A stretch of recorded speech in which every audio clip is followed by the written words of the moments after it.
संजय राऊत, तुम्ही शिवसेनेची हत्या केली आहे. तुम्ही वंदनीय हिंदू हृदय सम्राट बाळासाहेब ठाकरे यांच्या विचाराशी गद्दारी केली आहे. त्यामुळं हत्या, बलात्कार हे शब्द तुम्हाला शोभत नाहीत. ज्यांनी हिंदुत्ववादाला संपवण्याचा प्रयत्न केला, ज्यांनी संपूर्ण पक्ष ज्याचा मर्डर करून पक्ष संपवून टाकण्याचा प्रयत्न केला, संजय राऊत, मर्डर आणि रेपची केस तुमच्यावर दाखल केली पाहिजे.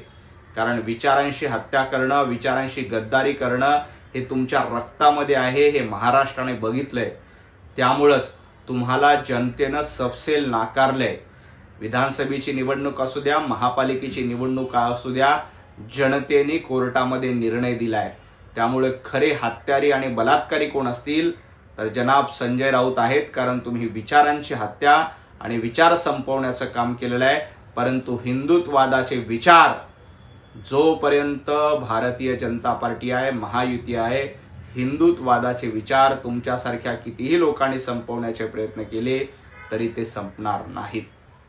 संजय राऊत राहुल गांधींची किती गुलामगिरी करणार आहेत. आता ते असं सांगतायत की राहुल गांधी यांनी राम मंदिरातला कथित घोटाळा समोर केला. जनाब संजय राऊत, ज्या राहुल गांधींच्या सांगण्यावरून उद्धवजी ठाकरे राम मंदिराच्या प्राणप्रतिष्ठापना सोहळ्याला गेले नाहीत, राहुल गांधी आजपर्यंत राम मंदिराच्या दर्शनासाठी गेले नाही, राम लल्लाचं दर्शन घ्यावं असं राहुल गांधींना वाटलं नाही. ज्यांनी रामाचं अस्तित्व नाकारलं, राम सेतूचं अस्तित्व नाकारलं, त्या राहुल गांधींना राम मंदिराबद्दल बोलण्याचा अधिकार नाही. हा कथित घोटाळा, त्याची चौकशी सुरू आहे, पैनापाई वसूल केली जाईल. परंतु ज्यांनी प्रभू रामचंद्रांच्या आंदोलनाची खिल्ली उडवली, ज्यांनी रामभक्तांवर गोळ्या झाडल्या, अशाच्या मांडीला मांडी लावून तुम्ही बसलायत. तुम्हाला राम मंदिराबद्दल बोलण्याचा अधिकार नाही. काल जनाब संजय राऊत आणि उद्धवजी ठाकरे नागपुरामध्ये गेले होते. मला असं वाटलं होतं की ते संघभूमीवर जाऊन नाक घासून माफी मागतील. हिंदुत्ववादाशी गद्दारी केली, बाळासाहेबांच्या विचाराशी गद्दारी केली, प्रभू रामचंद्रांचं अस्तित्व नाकारणाऱ्यांच्या सोबत जाऊन गद्दारी केली. त्याबद्दल त्यांना प्रायश्चित्त झालं असेल तर त्यांनी संघभूमीवर जाऊन उद्धवजी ठाकरे आणि संजय राऊत यांनी नाक घासून माफी मागायला पाहिजे होतं.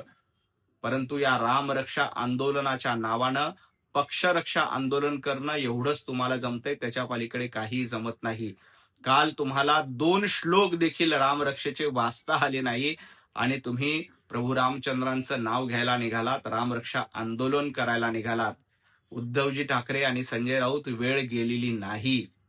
तुम्ही हिंदुत्ववादाशी गद्दारी केली आहे, त्याबद्दल संघभूमीवर जाऊन नाक घासून माफी मागा. ते जमत नसेल तर प्रभू रामचंद्रांच्या रामलल्लाच्या मंदिरामध्ये जाऊन नाक घासून माफी मागा की आम्ही प्रभू रामचंद्रांशी गद्दारी केली होती, आम्ही माफी मागतो, आम्ही हिंदुत्ववादाशी गद्दारी केली होती, आम्ही माफी मागतो. तुम्ही माफी मागितली तरच तुमच्या पक्षाची रक्षा होणार आहे. अन्यथा हे नौटंकीबाज आंदोलन आहे, हे लोकांनी ओळखलेलं आहे. जनाब संजय राऊत, सोनम वांगचुक यांच्यावरील कारवाई हायकोर्टाच्या निर्देशानुसार केलेली आहे. 20 दिवस झाले सोनम वांगचुक उपोषण करत होते. त्यांच्या प्रकृतीला धोका होता, त्यांच्या जीविताला धोका होता. या पार्श्वभूमीवर हायकोर्टाने निर्देश दिले, त्याच्यानंतर पोलिसांनी कारवाई केली. आणि हुकुमशाहीच्या गप्पा कोण करते? ज्या उद्धवजी ठाकरे यांनी कंगना राणावत यांचं घर पाडलं, ज्या उद्धवजी ठाकरे यांनी नारायण राणेंना अटक केली, ज्या उद्धवजी ठाकरे यांनी अनेक भारतीय जनता पार्टीच्या कार्यकर्त्यांनी सोशल मीडियावर पोस्ट केल्या म्हणून त्यांना 15-15 दिवस तुरुंगात डांबलं, ज्या उद्धवजी ठाकरे यांच्या काळामध्ये एका उद्योगपतीच्या घराबाहेर बॉम्बस्फोट प्लान केला, हुकुमशाही संजय राऊत ती असते. उद्धवजी ठाकरेंच्या 2.5 वर्षाचा काळ हा हुकुमशाहीचा काळ होता. पंतप्रधान नरेंद्र मोदीजींच्या पाठीशी जनता आहे, देवाभाऊंच्या पाठीशी जनता आहे.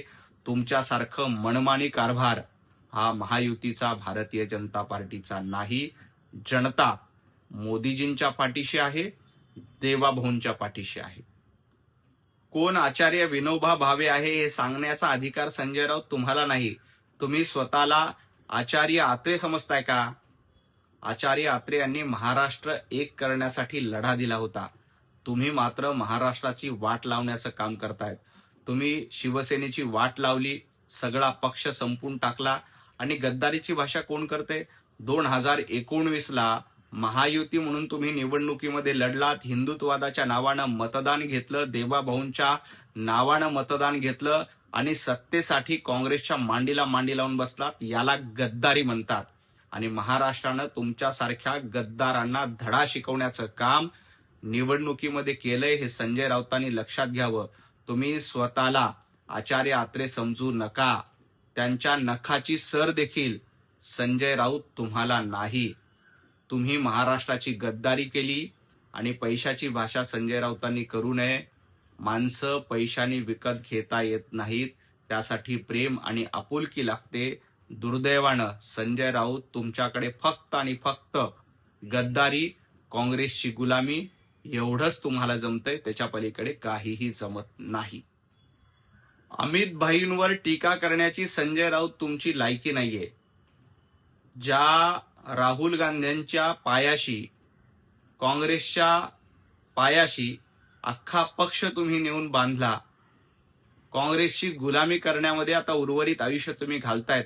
त्यामुळे तुम्ही अमित भाईंवर टीका करू नका. जो आपला पक्ष काँग्रेसच्या दावणीला बांधला, राहुल गांधींच्या सांगण्यावरनं रोज पत्रकार परिषद घेणारे संजय राऊत, तुम्ही अमित भाईंवर टीका करू नका. राहुल गांधी काय आहेत हे देखील देशाला माहिती आहे आणि अमित भाई कसे सच्च देशभक्त आहेत हे देखील महाराष्ट्राला आणि देशातील जनतेला चांगलंच ठाऊक आहे. तुम्ही मात्र सातत्यानं काँग्रेसची गुलामी करणं, सोनिया गांधींचं लुगडं धुणं, हिंदुत्ववादाशी गद्दारी करणं, प्रभू रामचंद्रांचं अस्तित्व नाकारणं हेच काम करतायत. त्यामुळं अमित भाईंच्या टीका करण्याच्या नादी तुम्ही लागू नका. महाराष्ट्रातल्या जनतेनं तुम्हाला याआधी धडा शिकवलाय, याही पुढे धडा शिकवल्याशिवाय राहणार नाही.